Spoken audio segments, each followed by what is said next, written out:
ইসলামের ইতিহাসে এমন কিছু অধ্যায় আছে যা কেবল ঘটনাই নয়, বরং মানব ইতিহাসের পাতায় অমর হয়ে থাকা সহনশীলতা, ধৈর্য এবং আল্লাহর প্রতি অবিচল বিশ্বাসের উজ্জ্বল দৃষ্টান্ত।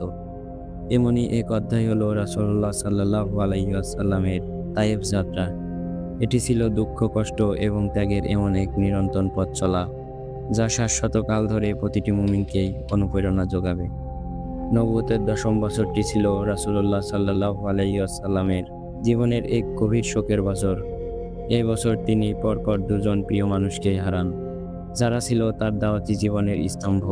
প্রথমত তার জীবন সঙ্গিনী, চিরবিশ্বাসী ও সবচেয়ে বড় সমর্থক উম্মুল মুমিনিন খাদিজা রাদিয়াল্লাহু তাআলা আনহাকে।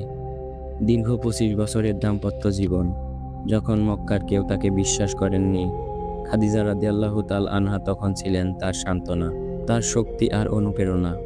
তার ইন্তেকালে যেন রাসূল সাল্লাল্লাহু আলাইহি ওয়াসাল্লামের একটি ডানা ভেঙেই পড়েছিল।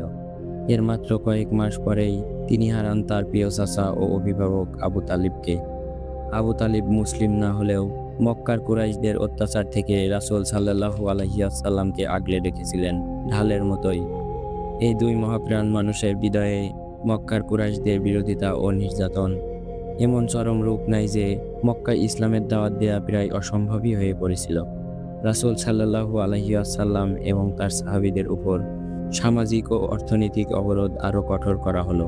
চতুর্দিকে যেন এক অন্ধকারাচ্ছন্ন পরিবেশ বিরাজ করছিল। এমনি এক চরম প্রতিকূল পরিস্থিতিতে যখন মক্কায় আলোর কোনো রেখা দেখা যাচ্ছিল না, তখন রাসূলুল্লাহ সাল্লাল্লাহু আলাইহি ওয়াসাল্লাম নতুন আশার সন্ধানে বের হলেন। তিনি ভাবলেন, মক্কার বাইরে হয়তো এমন কোনো জনপদ আছে যেখানে আল্লাহর বাণী সাদরে গৃহীত হবে এবং যেখানে মুসলমানরা নিরাপদে দিনের কাজ করতে পারবে। তার দৃষ্টি পড়ল মক্কা থেকে প্রায় ৬০ মাইল দক্ষিণ পূর্বে অবস্থিত তায়েফ শহরের দিকে। তায়েফ ছিল একটি উর্বর উপত্যকায় গড়ে ওঠা সমৃদ্ধশালী শহর, যা আঙ্গুর ও ফলমূলের জন্য বিখ্যাত ছিল। এখানে বসবাস করত সাকিব গোত্র, যারা নিজেদের মক্কার কুরাইশদের চেয়েও অভিজাত মনে করত।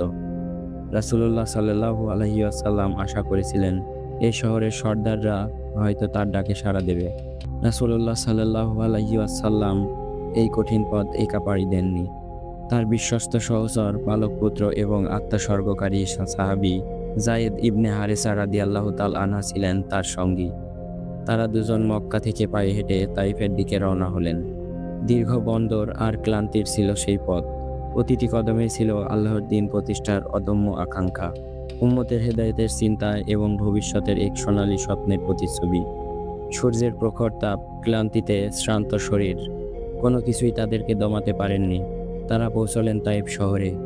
তাইফে পৌঁছে রাসূলুল্লাহ সাল্লাল্লাহু আলাইহি ওয়াসাল্লাম সরাসরি সাকিব গোত্রের ৩ প্রধানের নেতার কাছে গেলেন। তাদের নাম ছিলেন আবদ, ইয়ালাইল, মাসুদ এবং হাবিব।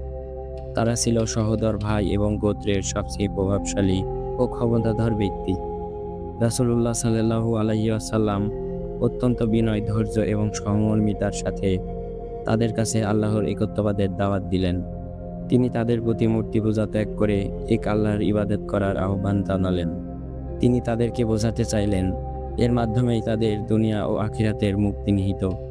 তিনি তাদের কাছে সাহায্য ও আশ্রয় চাইলেন, যাতে তিনি আল্লাহর বাণী মানুষের কাছে নির্ভয়ে পৌঁছে দিতে পারেন। কিন্তু তাদের প্রতিক্রিয়া ছিল অত্যন্ত হৃদয় বিদারক এবং অপ্রত্যাশিত নিষ্ঠুর। তারা রাসূলুল্লাহ সাল্লাল্লাহু আলাইহি ওয়াসাল্লামের দাওয়াতকে উপহাস করল, বিদ্রূপ করল এবং তাকে অপমান করল। তাদের অহংকার আর অজ্ঞতা যেন সব সীমা ছাড়িয়ে গিয়েছিল। একজন বলল, যদি তুমি সত্যিই নবী হও, তবে কাবা ঘরের পর্দা ছিঁড়ে ফেলো, কারণ তুমি এত বড় যে তোমার সাথে কথা বলতে আমার মুখে ফেনা উঠে যাবে। আরেকজন বলল, আল্লাহ কি তোমাকে ছাড়া আর কাউকে পাননি যাকে নবী হিসেবে পাঠাবেন? আমরা এত বড় সর্দার আমাদের বাদ দিয়ে তোমাকে কেন নবী হিসেবে বানালেন? তৃতীয়জন বলল, যদি তুমি সত্যিই নবী হও, তবে তোমার সাথে কথা বলা আমার জন্য বিপজ্জনক, আর যদি তুমি মিথ্যাবাদীও হও, তবে তোমার মতো মিথ্যাবাদীর সাথে কথা বলা আমার জন্য শোভনীয় নয়। তাদের বাক্যবাণ যেন তীরের ফলার মতো রাসূল সাল্লাল্লাহু আলাইহি ওয়াসাল্লাম এর হৃদয় বিদ্ধ করছিল। তারা শুধু মৌখিক অপমান করেই ক্ষান্ত হলো না, বরং তাদের অমানবিকতা সব সীমা ছাড়িয়ে গিয়েছিল। তারা শহরের দুষ্ট পোলাপান দাসদাসী এবং উম্মাদদের তার পেছনে লেলিয়ে দিল। এই উচ্ছৃঙ্খল জনতা রাসূল সাল্লাল্লাহু আলাইহি ওয়াসাল্লামকে লক্ষ্য করে পাথর ছুঁড়তে লাগলো। পথ চলতে চলতে তার পবিত্র শরীর থেকে রক্ত ঝরতে লাগলো। তার জুতো রক্তে ভিজে একাকার হয়ে গিয়েছিল। যায়েদ ইবনে হারেসা রাদিয়াল্লাহু তাআলা আনহা ঢালের মতো করে নিজের শরীর দিয়ে রাসূল সাল্লাল্লাহু আলাইহি সাল্লামকে আড়াল করার আপ্রাণ চেষ্টা করছিলেন, যাতে পাথর তার পবিত্র শরীরে না লাগে। এতে যায়েদ রাদিয়াল্লাহু তাআলা আনহা নিজেও গুরুতর আঘাতপ্রাপ্ত হলেন। রাসূল সাল্লাল্লাহু আলাইহি ওয়াসাল্লাম যখন পাথরের আঘাতে পড়ে যাচ্ছিলেন, তখন যায়েদ রাদিয়াল্লাহু তাআলা আনহা তাকে তুলে ধরেছিলেন। আবার যখন তিনি উঠে দাঁড়িয়েছিলেন, তখন আবারও তার দিকে ধেয়ে আসছিল পাথরের তীব্র আঘাত। এই নিষ্ঠুর পরিবেশে রাসূল সাল্লাল্লাহু আলাইহি ওয়াসাল্লাম এর ব্যথিত হৃদয় বারবার চিৎকার করে বলে উঠছিলেন, হে আল্লাহ, আমার জাতির হেদায়েত করো, কারণ তারা জানে না, এমনকি এই চরম যন্ত্রণার মুহূর্তেও তার প্রাণে প্রতিশোধের কোনো চিন্তাই আসেনি, বরং ছিল কেবলই তার জাতির হেদায়েতের ফিকির। এই দৃশ্যটি কল্পনা করলে আজও চোখ অশ্রুসিক্ত হয়ে ওঠে। পাথরের আঘাতে ক্ষতবিক্ষত অবস্থায় প্রায় 3 মাইল পথ পাড়ি দেওয়ার পর তিনি এক পর্যায়ে শহরের বাইরে একটি আঙ্গুর বাগানে আশ্রয় নিলেন। এটি ছিল উতবা ও সাইবা নামের 2 কুরাইশ সর্দারের বাগান। তারা যদিও রাসূল সাল্লাল্লাহু আলাইহি ওয়াসাল্লামের ঘোর শত্রু ছিল, কিন্তু এই অমানবিক দৃশ্য দেখে তাদের পাষাণ হৃদয়েও কিছুটা মায়া হয়েছিল। তারা তাদের আদ্দাস নামের এক খ্রিস্টান দাসকে আঙ্গুরের থালা দিয়ে রাসূল সাল্লাল্লাহু আলাইহি ওয়াসাল্লাম এর কাছে পাঠালেন। আদ্দাস রাসূল সাল্লাল্লাহু আলাইহি ওয়াসাল্লাম এর চেহারা দেখে বিস্মিত হলো এবং তার সাথে কথা বলে বুঝতে পারল ইনি কোনো সাধারণ মানুষ নন। ইসলাম গ্রহণ না করলেও আদ্দাস রাসূল সাল্লাল্লাহু আলাইহি ওয়াসাল্লামের প্রতি শ্রদ্ধাশীল হয়েছিল।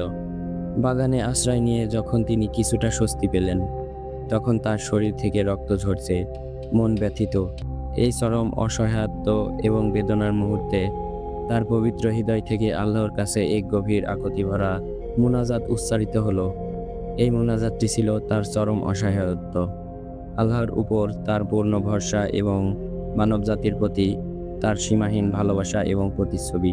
প্রতিটি শব্দে ছিল গভীর আরতি এবং আল্লাহর প্রতি পূর্ণ সমর্পণ। তিনি দোয়া করলেন, হে আল্লাহ, তোমার কাছেই আমি আমার দুর্বলতা, অক্ষমতা এবং মানুষের কাছে আমার মূল্যহীনতার ফরিয়াদ জানাচ্ছি। হে আরহামার রাহিমিন, সর্বশ্রেষ্ঠ দয়ালু, তুমি দুর্বলদের প্রতিপালক এবং তুমি আমার প্রতিপালক। তুমি আমাকে কার কাছে ছেড়ে দিয়েছো?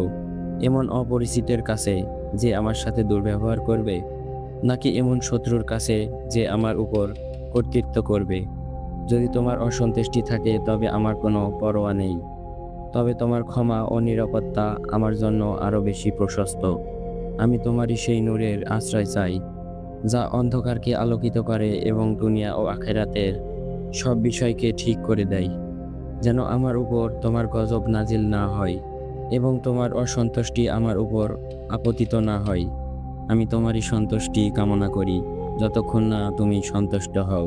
কোনো শক্তি নেই, ক্ষমতা নেই তোমার সাহায্য ছাড়া। এই মুনাজাত শুধু একটি দোয়াই নয়, এটি ছিল আল্লাহর প্রতি এক নবীর অবিচল বিশ্বাসের এক অবিস্মরণীয় দলিল। ফেরেশতাদের আগমন এবং রাসূলের অসীম ক্ষমা। তখন আল্লাহ তাআলা তার প্রিয় নবীর এই বেদনার অনুভব করলেন। সঙ্গে সঙ্গেই জিবরাইল আলাইহিস সালাম পাহাড়ের ফেরেশতা সহ রাসূলুল্লাহ সাল্লাল্লাহু আলাইহি ওয়াসাল্লাম এর কাছে আগমন করলেন।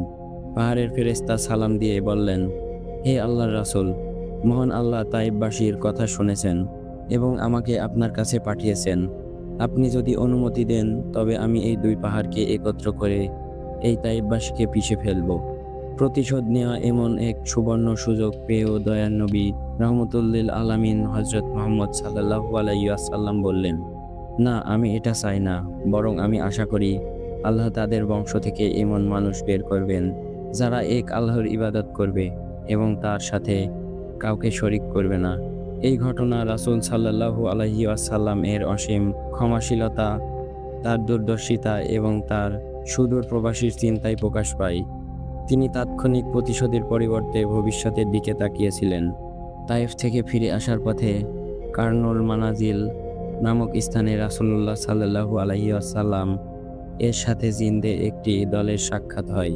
তারা কোরআন শুনলেন এবং ইসলাম গ্রহণ করলেন এবং আল্লাহর একত্ববাদের সাক্ষ্য দিলেন। তায়েব প্রত্যাখ্যানের পর এটি ছিল আল্লাহর পক্ষ থেকে রাসূল সাল্লাল্লাহু আলাইহি ওয়াসাল্লাম এর জন্য এক বিরাট সান্ত্বনা এবং ভবিষ্যতের আশার ইঙ্গিত।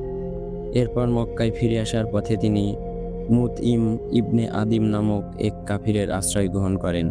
তিনি তাকে মক্কায় নিরাপদে প্রবেশ করতে সাহায্য করেন। তায়েব যাত্রার এই মর্মস্পর্শী ঘটনাটি আমাদের জন্য অসংখ্য গুরুত্বপূর্ণ শিক্ষা বয়ে আনে।